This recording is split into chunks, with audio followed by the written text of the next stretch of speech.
Honourable guest, Prem Prakash परिवार से आए हुए सभी सदस्यगण, dear students and teachers,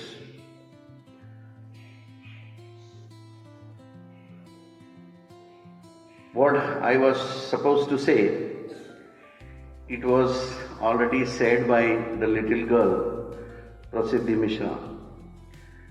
She said that we have to take the responsibilities and we have to take our India forward.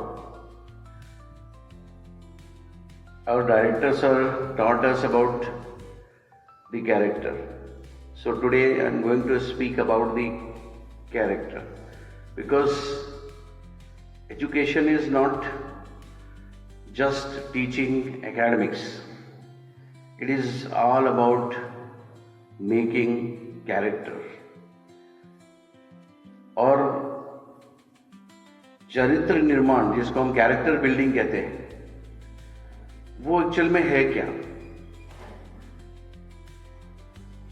Character दो तरह के होते हैं, पर्सनल कैरेक्टर और नेशनल कैरेक्टर। एक एग्जाम्पल से उसको समझेंगे। एक कहानी लेता हूं मैं, कहानी से ज्यादा सच है वो, पर मैं किसी का नाम नहीं लेकर के सिर्फ उसे कहानी कह रहा हूं। भारत में दिल्ली में एक राजा हुआ करता था, पूरे देश पे लगभग उसका शासन था, लेकिन वो बाय कैरेक्टर बहुत अच्छा व्यक्ति नहीं था।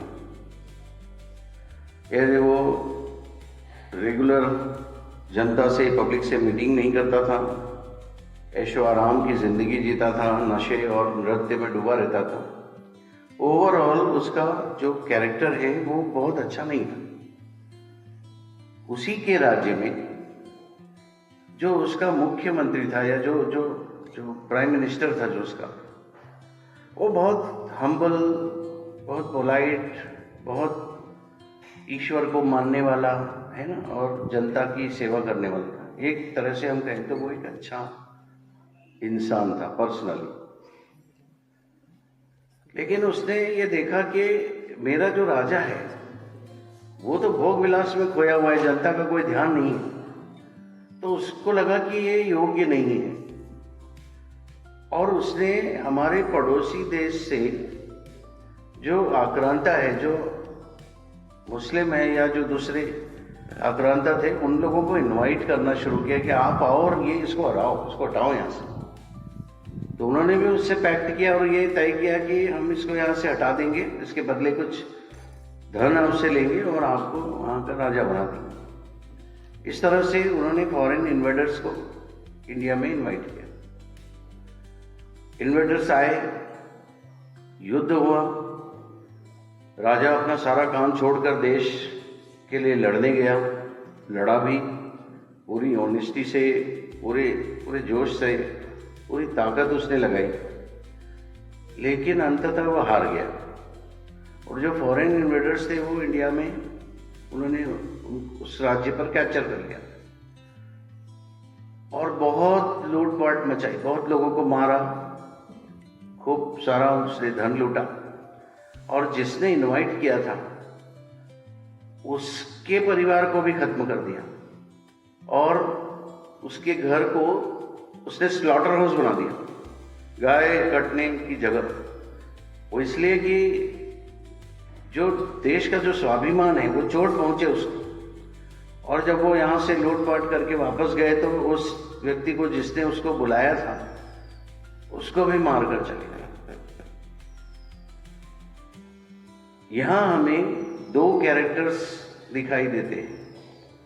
एक जो राजा था, उसका पर्सनल कैरेक्टर अच्छा नहीं था, लेकिन उसका नेशनल कैरेक्टर बहुत स्ट्रांग था। वो देश के लिए लड़ा, न सिर्फ लड़ा बल्कि अपनी जान भी दे दी उसने।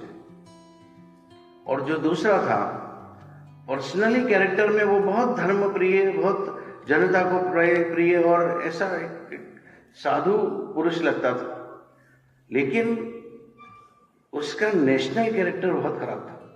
राष्ट्र के प्रति उसके मन में कोई भाव नहीं था। अगर राष्ट्र पर कोई दूसरा हमला भी कर दे तो उसको हमें मदद कर सकते हैं, हमें मदद कर देनी चाहिए, ये थॉट था उसका। तो ये दोनों कैरेक्टर मुझे लगता है आपको बहुत अच्छे से समझ आ गए होंगे। Education is not only building the personal character but national character. और हम कहते हैं कि पर्सनल कैरेक्टर में क्या चीजें आती हैं? पर्सनल कैरेक्टर में आती है रेस्पेक्ट टू अदर्स, सबका सम्मान करो, बी हम्बल, सबके प्रति विनम्र रहो, है ना। देश के जितने भी संसाधन हैं उनका सही तरीके से इस्तेमाल करो, एक सेंसिटिव हार्ट रखो, not only for our parents and colleagues but for all, even for plants and animals, we must have this sensitive heart. तो ये जो पर्सनल कैरेक्टर बिल्डिंग है, ये एजुकेशन के साथ हमें कक्षाओं में करनी होती है।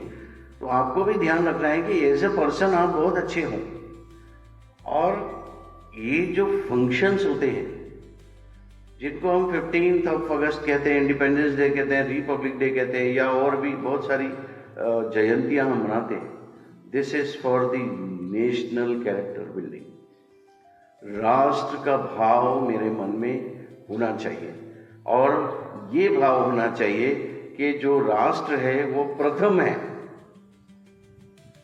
मैं रहूं या न रहूं, ये देश रहना चाहिए, ये भाव सबसे पहले आना चाहिए। So national character building is much more important than personal character building. I hope you understood.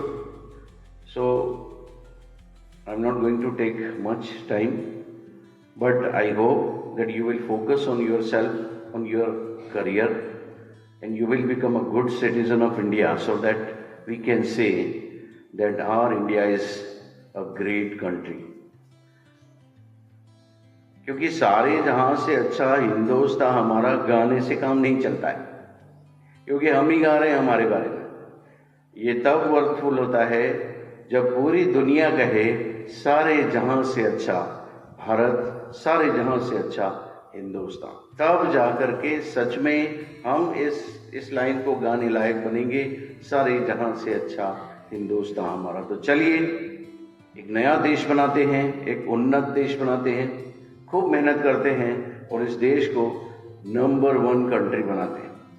Thank you so much, और once again happy Republic Day to each and everyone present here.